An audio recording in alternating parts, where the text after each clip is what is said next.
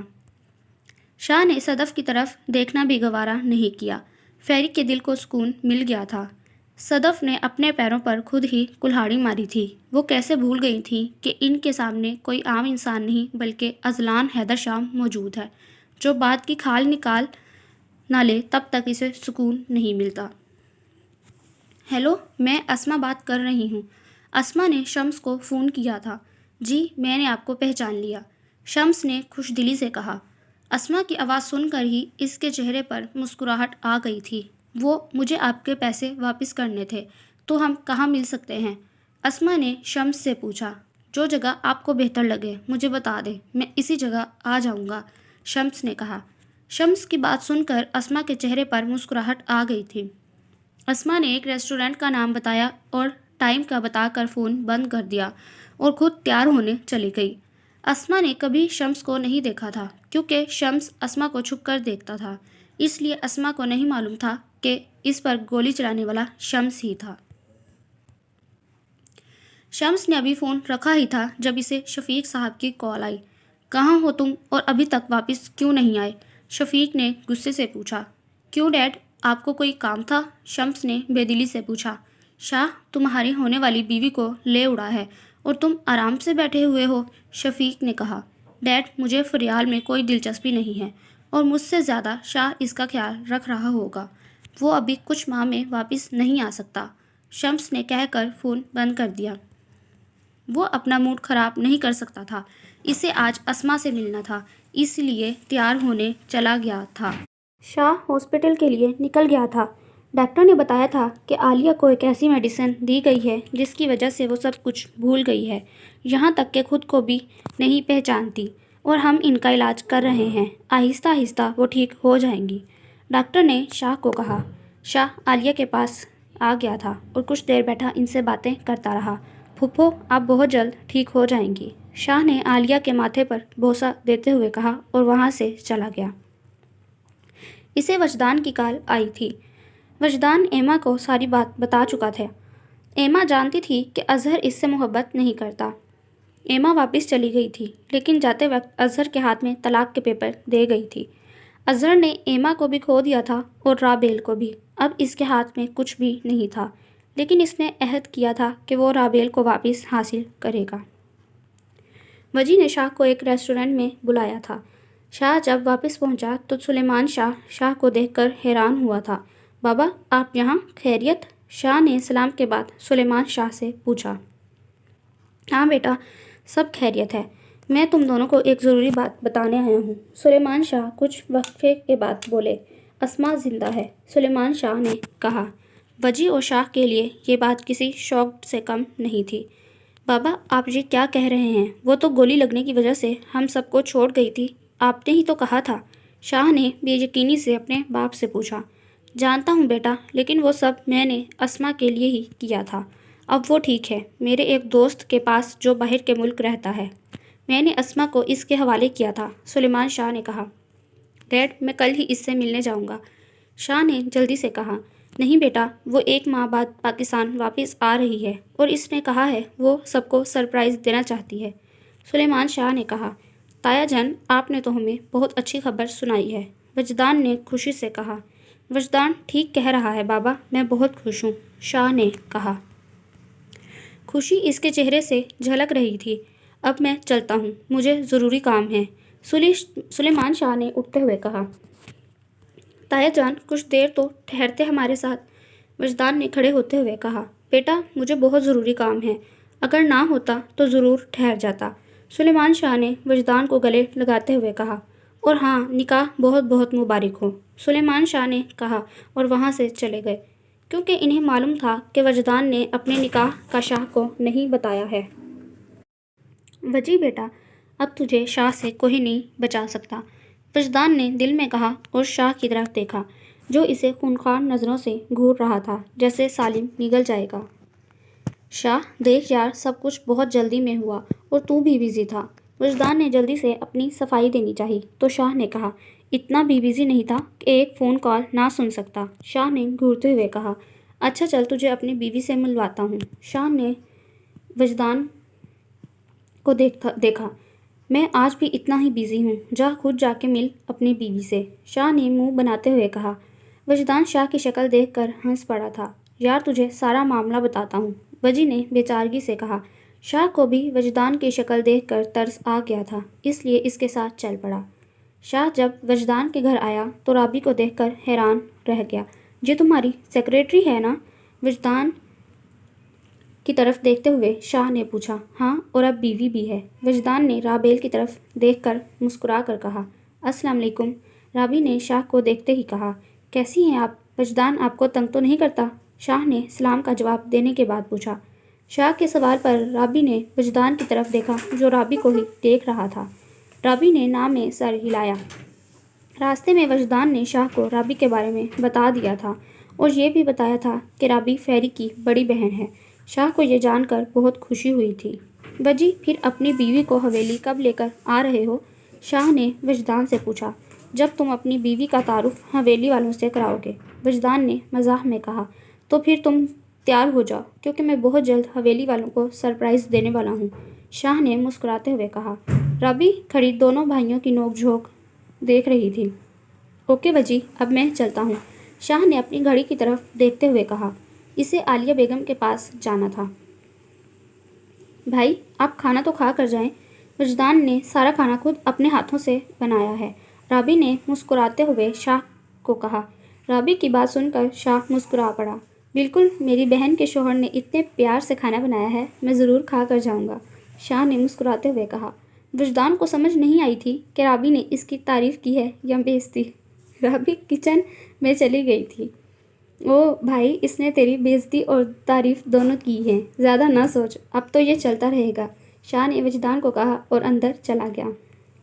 اسے کیسے معلوم ہوا کہ میں کیا سوچ رہا ہوں، وجدان نے دل میں سوچا اور خود بھی اندر چلا گیا۔ آپ بھی کسی خاص سے ملنے جا رہی ہیں آپ؟ لائبہ نے اسما سے پوچھا جو کب سے اسی سوچ میں گم تھی کہ کیا پہن کر جائے۔ کیا مطلب؟ تمہیں بتایا تو تھا، ایک لڑکے نے میری مدد کی تھی تو پیسے لوٹانے جا رہی ہوں، اسما نے کہا۔ تو آپی آپ کے کوئی سے بھی کپڑے پہن لیں، پہلے تو آپ نے کبھی بھی اپنے کپڑوں کی ٹینشن نہیں لی، لائبہ نے مسکراہٹ چھپاتے ہوئے کہا۔ تم خاموش رہو، اسما سے جب کوئی بات نہیں بنی تو لائبہ کو خاموش ہونے کا کہہ کر جلدی سے چینج کرنے چلی گئی۔ شمس کافی دیر سے بیٹھا اسما کا انتظار کر رہا تھا جو ابھی تک نہیں آئی تھی۔ پتہ نہیں کب یہ لڑکی اپنا دیدار کروائے گی، شمس نے دل میں سوچا، لیکن جب سامنے نظر گئی تو پلٹنا بھول گئی۔ اسما نے بلو کلر کی شلوار قمیض پہنی ہوئی تھی اور لمبے سے دوپٹے کے ساتھ الجھی ہوئی تھی۔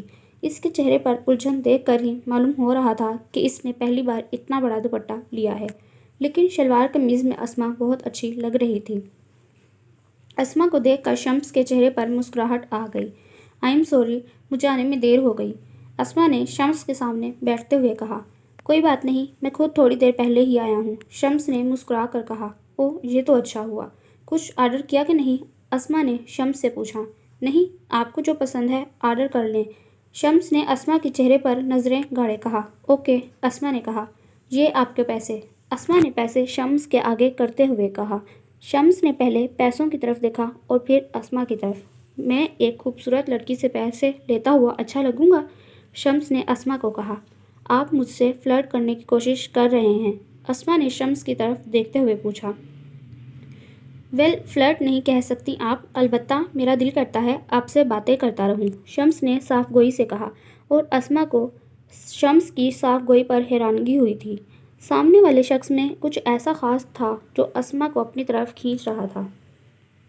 مسٹر، اپنا نام ہی بتا دیں، اسما نے بات بدلتے مسکراتے ہوئے کہا۔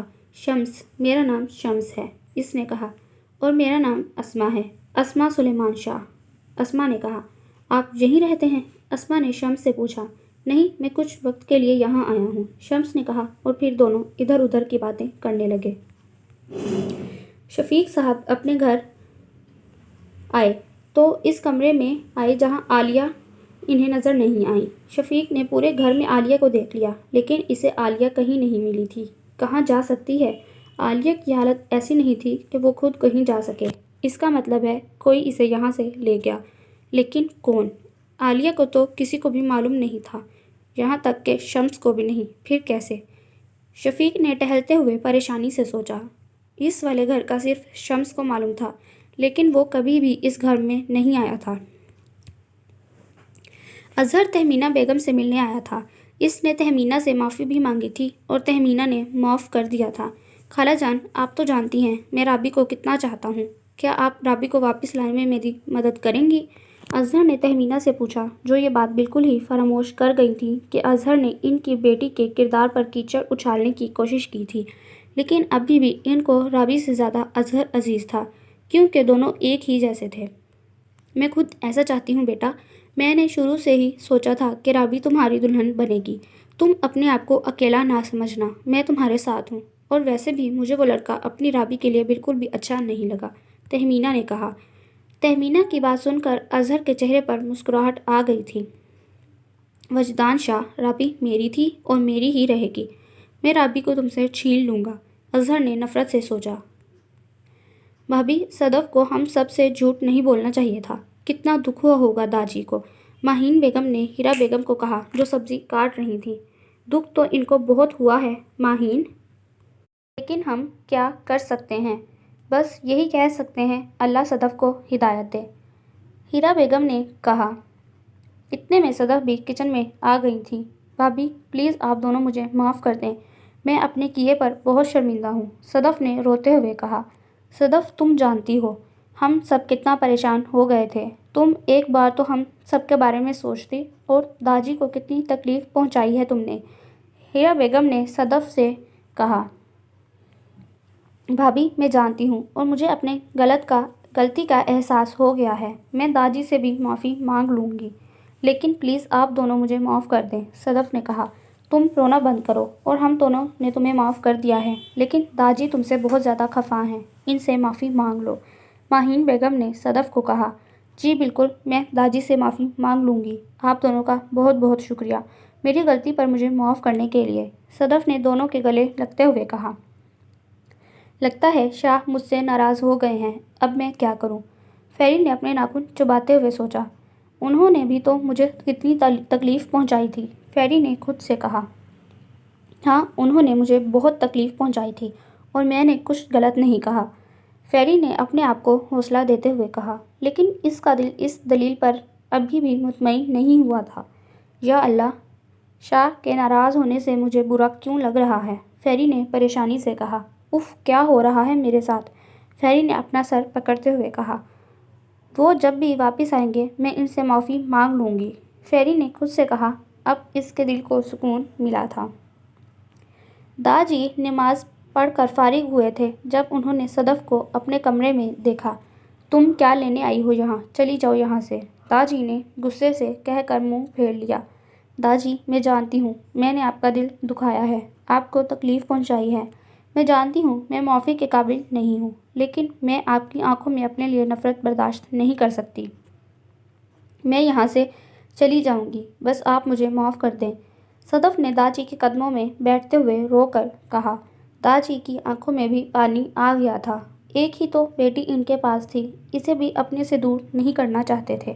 صدف، میں نے تمہیں معاف کیا، لیکن یاد رکھنا یہ آخری بار ہے، اس کے بعد تمہیں معافی نہیں ملے گی، اور اب مجھے نوافل پڑھنے ہیں، تم جاؤ یہاں سے، داجی نے سخت لہجے میں کہا۔ صدف اسی بات پر خوش ہو گئی تھی کہ داجی نے اسے معاف کر دیا ہے۔ داجی، صدف نے خوشی سے کہا اور کمرے سے چلی گئی۔ اسما اپنی فرینڈز کے ساتھ بیٹھی ہوئی تھی جب اس کی ایک دوست نے کہا، اسما، آج تک تم نے ہمارے سارے چیلنج پورے کیے ہیں، آج بھی تمہیں ہم ایک چیلنج دیتے ہیں، اگر تم نے پورا کر لیا تو جو تم کہو گی میں وہ کروں گی۔ اسما کی فرینڈ نے مسکراتے ہوئے کہا۔ اچھا، اور وہ چیلنج کیا ہے؟ اسما نے کولڈ ڈرنک کا سپ لیتے ہوئے پوچھا۔ وہ سامنے لڑکوں کا گروپ دیکھ رہی ہو؟ اسما کی فرینڈ نے سامنے اشارہ کرتے ہوئے کہا۔ باقی سب لڑکیاں بھی ان دونوں کی طرف متوجہ ہو گئی تھیں۔ ہاں، اور جس لڑکے کے ساتھ ایک لڑکی بیٹھی ہوئی ہے یقیناً وہ اس لڑکے کی گرل فرینڈ ہوگی، تمہیں اس لڑکے کا بریک اپ کروانا ہے۔ سمپل، اسما کی فرینڈ نے ساری بات بتاتے ہوئے کہا۔ بس، یہ تو میرے بائیں ہاتھ کا کھیل ہے، اسما نے خوشی سے کہا اور ان لڑکوں کی ٹیبل کی طرف چلی گئی۔ شمس یہاں اپنے دوست کو ملنے آیا تھا اور اسما کے پاس والی ٹیبل پر ہی بیٹھا ہوا تھا اور ان کی ساری باتیں بھی سن چکا تھا۔ لگتا ہے یہ لڑکی پاگل ہے اور ساتھ اس کی فرینڈز بھی، شمس غصے میں بڑبڑایا۔ شمس اپنی جگہ سے اٹھنے ہی والا تھا جب اس کا دوست وہاں آ گیا۔ مجبوراً شمس کو وہاں بیٹھنا پڑا، لیکن اس کا سارا دھیان اسما کی طرف تھا جو پتہ نہیں اس لڑکے کو کیا کہہ رہی تھی۔ شاہ جب واپس آیا تو اپنے کمرے میں فیری کو دیکھ کر اسے خوشگوار سی حیرت ہوئی تھی، پر اس نے ظاہر نہیں کیا تھا۔ تم یہاں میرے کمرے میں کیا کر رہی ہو؟ شاہ نے سنجیدگی سے پوچھا۔ وہ مجھے آپ سے بات کرنی تھی، فیری نے نظریں جھکا کر کہا اور شاہ کو فیری اس وقت بہت کیوٹ لگ رہی تھی۔ کہو، میں سن رہا ہوں، شاہ نے اپنی شرٹ کے بٹن کھولتے ہوئے کہا۔ شاہ کی بات سن کر فیری نے شاہ کی طرف دیکھا تھا۔ آپ یہ کیا کر رہے ہیں؟ فیری نے جلدی اپنا رخ تبدیل کرتے ہوئے کہا۔ شاہ فیری کی حرکت پر مسکرا پڑا تھا۔ محترمہ، اس وقت آپ میرے کمرے میں کھڑی ہیں اور میں اپنے کمرے میں کچھ بھی کر سکتا ہوں، شاہ نے فیری کا رخ اپنی طرف کرتے ہوئے کہا۔ کہو، کیا کہنا تھا؟ شاہ نے فیری کی آنکھوں میں دیکھ کر پوچھا۔ وہ میں نے آپ سے معافی مانگنی تھی، جو کچھ بھی میں نے آپ کو کہا تھا میں اس بات پر شرمندہ ہوں، فیری نے کہا۔ اوہ، تو محترمہ کو احساس ہے کہ انہوں نے غلط کہا تھا؟ شاہ نے سینے پر ہاتھ باندھتے ہوئے پوچھا۔ آپ مجھ سے ناراض تھے نا، اس لیے میں نے سوچا آپ سے معافی مانگ لوں، فیری نے نظریں اٹھا کر شاہ کو کہا۔ شاہ کو اس بات کی خوشی ہوئی تھی کہ فیری کو شاہ کی ناراضگی سے فرق پڑتا تھا۔ معافی مانگو، شاہ نے فیری سے کہا۔ کیا مطلب؟ مانگ تو لی ہے، فیری نے جلدی سے کہا۔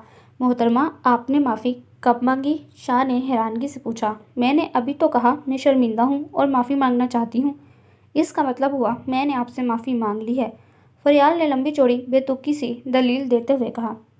اور مجھے بتاؤ کس کتاب میں لکھا ہے کہ ایسے معافی مانگتے ہیں؟ شاہ نے مسکراہٹ چھپاتے ہوئے پوچھا۔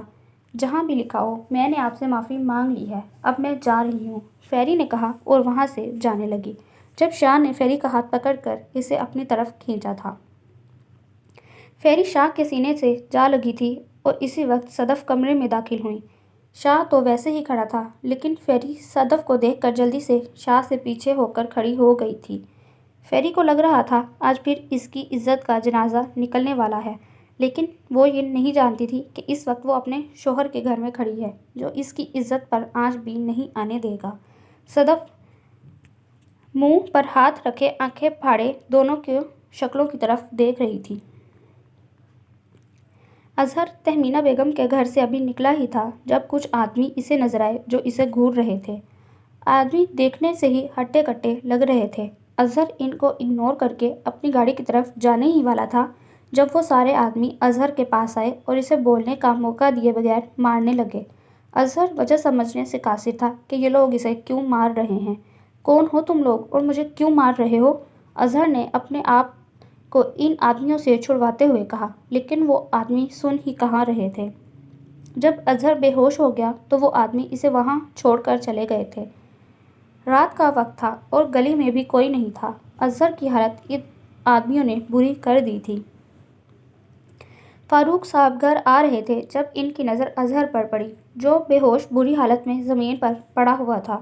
فاروق صاحب اسے جلدی سے ہاسپٹل لے گئے تھے۔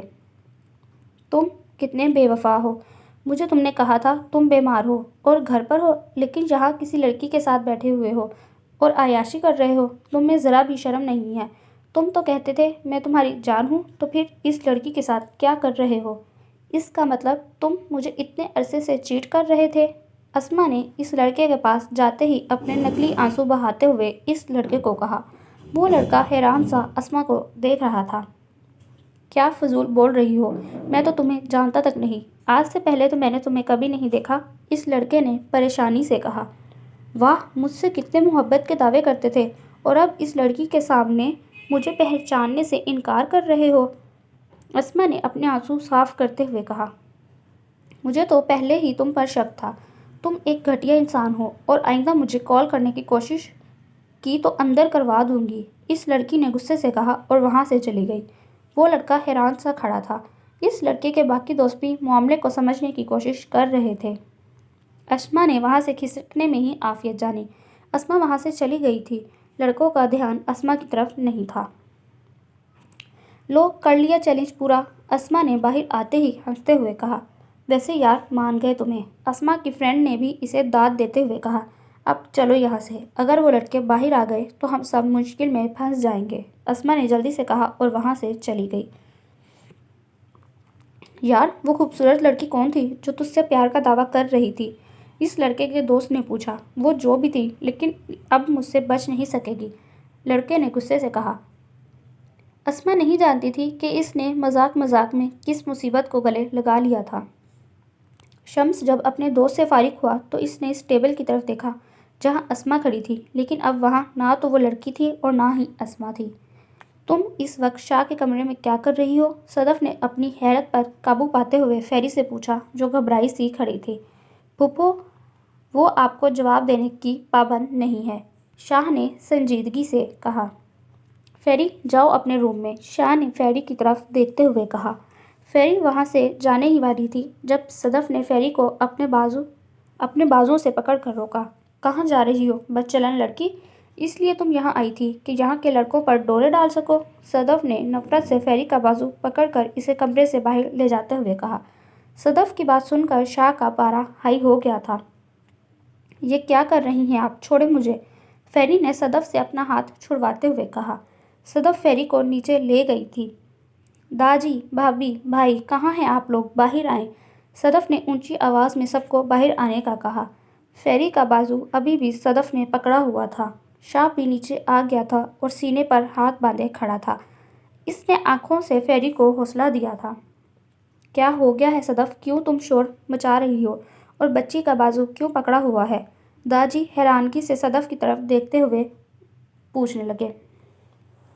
داجی پوچھئے اس بدچلن لڑکی سے، رات کے اس پہر یہ ہمارے شاہ کے کمرے میں کیا کر رہی تھی؟ چلو کمرے میں تو تھی لیکن شاہ کے گلے کیوں لگی ہوئی تھی؟ صدف نے اونچی آواز میں کہا۔ فیری نے اپنی آنکھیں بند کر لی۔ صدف کیا بکواس کر رہی ہو؟ ہوش میں تو ہو تم؟ داجی نے بھی غصے میں کہا۔ داجی میں سچ کہہ رہی ہوں، اگر مجھ پر آپ کو یقین نہیں تو اس سے پوچھئے، صدف نے فیری کو داجی کے سامنے کرتے ہوئے کہا۔ اس سے پہلے داجی فیری سے کچھ پوچھتے شاہ بول پڑا۔ اس سے کیا پوچھ رہے ہیں آپ؟ مجھ سے پوچھئے، ہمیشہ لڑکی کو ہی کیوں آپ لوگ غلط سمجھتے ہیں؟ شاہ نے ٹھنڈے لہجے میں کہا۔ شاہ کا لہجہ ایسا تھا کہ وہاں کھڑے سب لوگ شاہ کو دیکھ کر خوف محسوس کرنے لگے۔ تو بتاؤ برخوردار، کیا یہ لڑکی تمہارے کمرے میں تھی؟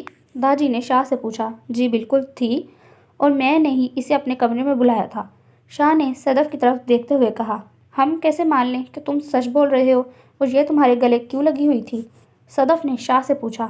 آپ لوگوں کے ماننے یا نہ ماننے سے مجھے کوئی فرق نہیں پڑتا، اور جہاں تک بات ہے گلے لگنے کی تو وہ میرے گلے نہیں لگی تھی، میں نے اسے لگایا تھا، شاہ نے آرام سے کہا۔ وہاں کھڑے سارے لوگ شاہ کی بات سن کر حیران ہوئے تھے، کیونکہ آج تک شاہ نے کسی بھی لڑکی کو نظر اٹھا کر دیکھا نہیں تھا۔ وہ ہمیشہ سے ہی کہتا تھا کہ اس کے دل میں اس کی اینجل کے سوا کسی اور لڑکی کی جگہ نہیں ہے، لیکن اب کسی لڑکی کو گلے لگانا، یہ بات سب کو حیران کر گئی تھی۔ برخوردار، تمہاری تربیت ہم نے ایسی تو نہیں کی تھی، اور لگتا ہے تم میں شرم ختم ہو گئی ہے، داجی نے غصے میں کہا۔ داجی، بیوی کو گلے لگانے میں کہا کہ شرم؟ شاہ نے بے باکی سے مسکرا کر کہا۔ کیا مطلب؟ صدف نے حیرانگی سے پوچھا۔ مطلب یہ کہ فریال میری بیوی ہے اور میں اس سے نکاح کر چکا ہوں، یہ مسز اذلان حیدر شاہ اور اس حویلی کی بڑی بہو مائی کیوٹ اینجل۔ شاہ نے فیری کی کمر میں ہاتھ ڈال کر اسے قریب کرتے ہوئے اس کا تعارف کروایا۔ سب لوگوں کے لیے یہ خبر کسی دھماکے سے کم نہیں تھی، جسے وہ مرا ہوا سمجھ رہے تھے وہ زندہ تھی۔ پھپھو، آپ نے جو میری بیوی کے لیے بدچلن کا لفظ استعمال کیا ہے، آج پہلی اور آخری بار آپ کو اس کے لیے معاف کر رہا ہوں، لیکن آئندہ کی کوئی گارنٹی نہیں دے سکتا۔ شاہ نے سنجیدگی سے ایک ایک لفظ چبا کر صدف کو باور کروایا۔ داجی بنا کچھ کہے وہاں سے چلے گئے تھے۔ ہیرا بیگم سچ جانتی تھی، لیکن باقی سب کے لیے یہ خبر کسی خوشی سے کم نہیں تھی۔ ماہین بیگم، وسیم شاہ اور سلیمان شاہ جلدی سے فیری کے پاس آئے تھے۔ شاہ، تم نے پہلے کیوں نہیں بتایا؟ یہ ہماری عالیہ کی بیٹی ہے، سلیمان شاہ نے فیری کو گلے لگاتے ہوئے کہا۔ بابا، میں تو سرپرائز دینا چاہتا تھا، لیکن پھپھو نے میرے سرپرائز پر پانی پھیر دیا، شاہ نے مسکراتے ہوئے کہا۔ وسیم شاہ نے فیری کے ماتھے کو چوما تھا۔ مجھے پہلے ہی لگا تھا کہ اس کی شکل ہماری عالیہ سے ملتی ہے، لیکن دیکھو یہ سچ ہے، وسیم شاہ نے خوشی سے کہا۔ فیری اپنے لیے اتنی محبت دیکھ کر بہت خوش ہوئی تھی۔ شروع سے ہی وہ ان محبتوں کے لیے ترستی تھی۔ اسے لگا تھا جب ان سب کو سچ معلوم ہوگا تو سب اس سے ناراض ہو جائیں گے، لیکن ایسا نہیں ہوا۔ شاہ، ہم اپنی بیٹی کی شادی کی پوری تیاری کریں گے اور اسے رسم و رواج سے اس کی شادی کریں گے، سلیمان شاہ نے مسکراتے ہوئے کہا۔ نہیں بابا، ایسا نہیں ہوگا، ہماری شادی ہو چکی ہے، شاہ نے جلدی سے کہا۔ ہماری بیٹی جو کہے گی وہی ہوگا، ماہین بیگم نے کہا۔ صدر اور اس کی بیٹیاں وہاں سے چلی گئی تھیں۔ فیری بیٹا، آپ کیا چاہتی ہو؟ سلیمان شاہ نے فیری سے پوچھا۔ جو آپ لوگوں کا فیصلہ ہے وہ مجھے منظور ہے۔ شاہ فیری کو گھوریوں سے نواز رہا تھا، لیکن یہاں پرواہ کسے تھی؟ چلو شاہ، فیصلہ ہو گیا، اور جب تک تم دونوں کی شادی نہیں ہو جاتی تم دونوں الگ الگ رہو گے، ہیرا بیگم نے مسکراتے ہوئے کہا۔ کیا؟ شاہ نے کیا کو اتنا لمبا کرتے ہوئے کہا۔ اس نے سوچا تھا کہ سچائی کا سب کو معلوم ہو گیا ہے اور اب فیری اس کے کمرے میں رہے گی، لیکن اس کے ارمانوں پر اس کے باپ نے پانی پھیر دیا تھا۔ فیری بیٹا، چلو ہمارے ساتھ، ہم تمہیں بہت سی باتیں بتاتے ہیں، تم سے بہت سی باتیں کرنی ہیں، ماہین بیگم نے کہا۔ فیری وہاں سے جانے لگی تھی جب شاہ نے اس کے کان میں سرگوشی نما کہا، سزا کے لیے تیار رہنا۔ شاہ کی سرگوشی فیری کو کپ کپانے پر مجبور کر گئی تھی۔ فیری جلدی سے ہیرا بیگم کے ساتھ وہاں سے چلی گئی۔ شاہ فیری کی پھرتی دیکھ کر ہنس پڑا تھا۔ بیٹا جی، آپ کے لیے بھی ایک ضروری کام ہے، وسیم شاہ نے شاہ کو کہا۔ کیا چچو؟ شاہ نے پوچھا۔ داجی کو شادی کے لیے راضی کرنا، وسیم شاہ نے کہا۔ یہ تو سچ میں بہت مشکل کام ہے، شاہ نے ٹھنڈی آنکھ بھرتے ہوئے کہا۔ بیٹا جی، جتنی جلدی تم داجی کو منا لو گے اتنی جلدی تمہاری شادی ہوگی، سلیمان شاہ نے کہا۔ تو پھر مجھے اب بھی جانا چاہیے، شاہ نے کہا اور وہاں سے چلا گیا۔ بھائی، آپ کو کیا لگتا ہے ہماری عالیہ بھی زندہ ہوگی؟ وسیم شاہ نے سلیمان شاہ سے پوچھا۔ اب تو مجھے بھی لگتا ہے کہ وہ زندہ ہوگی، اور مجھے اللہ کے بعد اپنے بیٹے پر پورا یقین ہے کہ وہ عالیہ کو بھی ہمارے پاس لے آئے گا، سلیمان شاہ نے کہا۔ انشاءاللہ، وسیم شاہ نے دل میں کہا تھا۔ تم سب میری بات کان کھول کر سن لو، حیدر سر کو معلوم نہیں ہونا چاہیے کہ ہمیں عالیہ میڈم کا شمس نے بتایا تھا۔ شمس نے سختی سے منع کیا تھا، اور اگر شمس کو معلوم ہو گیا کہ حیدر سر کو معلوم ہو گیا ہے کہ میڈم کا پتہ ہمیں شمس نے بتایا تھا تو شاہ سر سے پہلے شمس ہماری جان نکال لے گا، شاہ کے آدمی نے باقی آدمیوں کو کہا۔ شمس جب تہمینہ بیگم کے گھر آیا تھا تو اس نے اپنے باپ اور تہمینہ کی ساری باتیں سن لی تھیں۔ اس نے عالیہ کو ہر جگہ تلاش کیا تھا، لیکن پھر شفیق کی غیر موجودگی میں شمس شہر والے گھر آیا۔ وہاں پر اس نے عالیہ کو دیکھا تھا۔ اسے اپنے باپ پر بہت غصہ آیا تھا۔ اس نے اسی دن شاہ کے آدمی کو فون کر کے سب بتا دیا اور سختی سے منع کیا تھا کہ شاہ کو معلوم نہیں ہونا چاہیے۔ اس کے بعد شمس ملک سے باہر چلا گیا تھا۔ داجی، میں آپ سے بات کرنا چاہتا ہوں، شاہ نے داجی سے کہا۔ شاہ، تم نے میری بات تو ماننی نہیں ہے، اس لیے یہاں سے چلے جاؤ، داجی نے کہا۔ داجی، صرف آخری بات میری بات سن لیں، میں آپ کو عالیہ پھپھو کے بارے میں بتانا چاہتا ہوں، شاہ نے داجی کی طرف دیکھتے ہوئے کہا۔ عالیہ کے نام پر داجی نے شاہ کی طرف دیکھا تھا۔ رابی، میں تمہیں کچھ بتانا چاہتا ہوں، وجدان نے رابی کو کہا جو بیٹھی پتہ نہیں کیا سوچ رہی تھی۔ اگر آپ مجھ سے یہ کہنے والے ہیں کہ آپ کسی اور کو پسند کرتے تھے اور مجھ سے ہمدردی کے تحت شادی کی ہے تو آپ دوسری شادی کر سکتے ہیں، مجھے کوئی اعتراض نہیں ہے، رابی نے وجدان کی طرف دیکھتے ہوئے کہا، جو حیران سا رابی کو دیکھ رہا تھا۔ زوجہ محترمہ، پہلے مجھے لگتا تھا آپ اپنے دماغ کو بالکل بھی استعمال نہیں کرتی، لیکن اب یقین ہو گیا ہے۔ اور دوسری بات، میں نے آپ سے کسی ہمدردی کے تحت شادی نہیں کی، میں تم سے محبت کرتا ہوں، اس لیے تم سے شادی کی ہے۔ وجدان نے ایک ایک لفظ پر زور دیتے ہوئے کہا۔ رابی وجدان کے منہ سے اپنے لیے محبت کا لفظ سن کر حیران رہ گئی تھی۔ اور اگر میرا نکاح اس دن اظہر سے ہو جاتا تو؟ رابی نے وجی سے پوچھا۔ اس جاہل سے تو تمہارا نکاح کبھی نہیں ہونا تھا اور نہ ہی میں ہونے دیتا، وجدان نے کہا۔ وہ کیوں؟ رابی نے حیرانگی سے پوچھا۔ وہ تمہیں میں پھر کبھی بتاؤں گا، لیکن ابھی میں تمہیں تمہاری بہن کے بارے میں بتانے والا ہوں، وجدان نے کہا۔ آپ فریال کی بات کر رہے ہیں؟ رابی نے خوشی سے پوچھا۔ ہاں، فریال میری کزن بھی ہے، میری پھپھو کی بیٹی۔ پھر وجدان نے رابی کو ساری بات بتا دی، لیکن وجی نے یہ نہیں بتایا تھا کہ فریال کو اس کے گھر سے غائب کرنے والا شاہ ہی تھا، بلکہ وجدان نے یہ کہا تھا کہ فیری کو شاہ نے بچایا تھا اور پھر اس سے نکاح کیا، اور اب فیری بالکل ٹھیک ہے۔ فریال ٹھیک ہے، یہ سن کر رابی کو سکون ملا تھا، اور شاہ سے تو رابی مل بھی چکی تھی، اور اب رابی فیری کی طرف سے مطمئن تھی۔ اسے شاہ فیری کے لیے اچھا لگا تھا۔ شاہ نے فیری کے لیے جو کچھ کیا تھا، رابی کے دل میں شاہ کے لیے عزت بڑھ گئی تھی۔ ان میڈم کے لیے میں دن رات تڑپتا ہوں، اور اسے لگتا ہے میں نے اس سے ہمدردی میں شادی کی ہے، وجدان میں دل سے سوچا اور وہاں سے چلا گیا۔ وجدان کے آدمیوں نے اظہر کی دھلائی کی تھی، لیکن یہ بات اظہر کو وجدان نے کہا تھا کہ بس اس کی سانسیں چلنی چاہیے، باقی اگر اس کی کوئی ہڈی پسلی ٹوٹ بھی جائے تو اس سے فرق نہیں پڑتا۔ زوجہ محترمہ، آپ کہاں جا رہی ہیں؟ وجی نے رابی سے پوچھا، جو دوسرے کمرے میں جانے کی تیاری کر رہی تھی۔ دوسرے کمرے میں؟ رابی نے آرام سے کہا۔ اوکے، دراصل جو دوسرا کمرہ ہے نا، وہاں کچھ دنوں سے چوہے پارٹی کر رہے ہیں، اور شاہ اپنے کمرے میں جانے کی اجازت کسی کو نہیں دیتا۔ میں نے تمہیں بتا دیا ہے، بعد میں مت کہنا میں نے تمہیں بتایا نہیں تھا۔ اور اب مجھے بہت نیند آ رہی ہے، میں سونے لگا ہوں، وجی نے کہا اور لائٹ بند کر کے سونے چلا گیا۔ رابی اب پریشان سی کھڑی سوچ رہی تھی کہاں پر سوئے، چوہوں کے درمیان تو سونے سے رہی۔ آپ جھوٹ بول رہے ہیں، رابی نے وجی کو کہا۔ نہیں زوجہ محترمہ، میں سچ میں سونے لگا ہوں، وجدان نے مسکراہٹ دباتے ہوئے کہا۔ میں ساتھ والے کمرے کی بات کر رہی ہوں، رابی نے کہا۔ اگر تمہیں میری بات پر یقین نہیں ہے تو تم جا کر دیکھ سکتی ہو، وجدان نے کہا۔ اور اگر تم چاہو تو اس بیڈ پر سو سکتی ہو، وجدان کہہ کر پھر سے لیٹ گیا۔ رابی کے پاس کوئی آپشن نہیں تھا، اس لیے بیڈ پر لیٹ گئی۔ وجدان کے چہرے پر مسکراہٹ آ گئی تھی۔ اسما لائبہ کے ساتھ چہل قدمی کرنے کے لیے گھر سے نکلی تھی، جب باتوں کے دوران ان کو معلوم ہی نہیں ہوا کہ دونوں کافی دور نکل آئی تھیں۔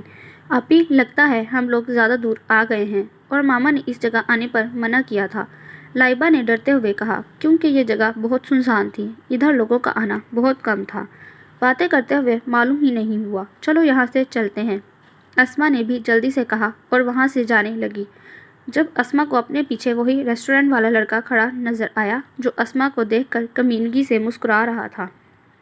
میں یہی سوچ رہا تھا کہ اپنے پیار کو کہاں ڈھونڈوں گا، لیکن دیکھو میرا پیار خود چل کر یہاں آیا ہے، اس لڑکے نے اسما کو اوپر سے نیچے تک گھورتے ہوئے کہا۔ اسما اپنے سامنے اس لڑکے کو دیکھ کر ڈر گئی تھی۔ اس کے دوست بھی وہاں آ گئے تھے۔ لائبہ نے اسما کے بازو کو زور سے پکڑ لیا۔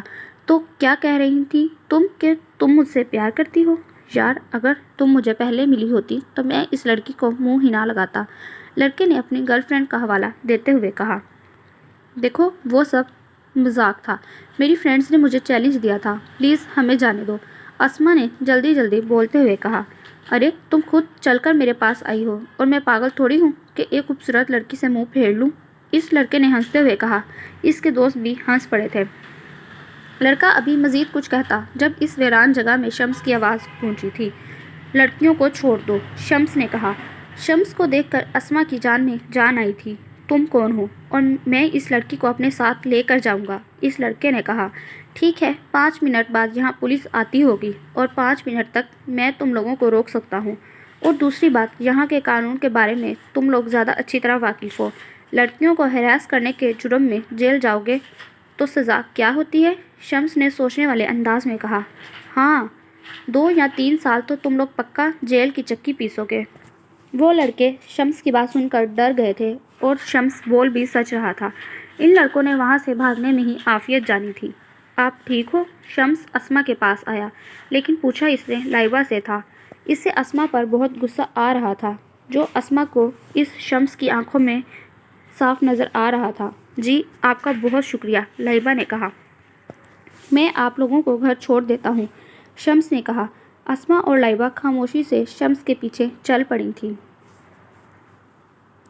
So listeners, that was the end of today's episode. Hope that you like it. Do subscribe if you like. This is the only source of motivation for me. بہت جلد ملتے ہیں ناول کے نیکسٹ ایپیسوڈ کے ساتھ، تب تک کے لیے اللہ حافظ۔